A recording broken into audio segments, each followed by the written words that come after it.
High বন্ধুরা, তোমাদের জন্য নিয়ে এলাম সুন্দর একটা হাতের কাজ। তার জন্য ভিডিওটা লাস্ট পর্যন্ত দেখতে হবে, কেউ স্কিপ করবে না, লাস্ট পর্যন্ত দেখতে থাকো। এটা আমার বিয়ের আয়না, ভেঙে গেছিলো, রেখে দিয়েছিলাম। আর এটা কেকের বোর্ড, রেখে দিয়েছিলাম। এটা ভালো করে আগে ফেব্রিক দিয়ে নিয়েছি, লাল ফেব্রিক দিয়ে আটা দিয়ে বসিয়ে নিয়েছি আয়নাটা।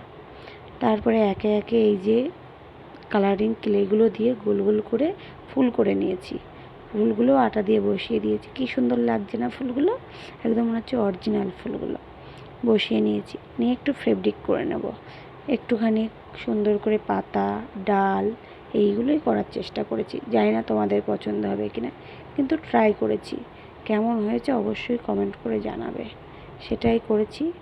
করে প্রথমে ভেবেছিলাম জিনিসটা হয়তো অতটা সুন্দর হবে না, কিন্তু লাস্টে যখন ফাইনালি হয়ে গেল দেখলাম না, জিনিসটা খুবই চমৎকার দেখতে হয়েছে, বেশ খারাপ না।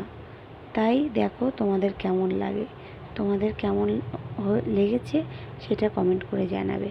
জানি না কতটা কি করতে পেরেছি, তাও চেষ্টা করলাম যাতে তোমাদের ভালো লাগে। দেখো তো বন্ধুরা কেমন লাগছে, আমার তো খুব পছন্দ হয়েছে।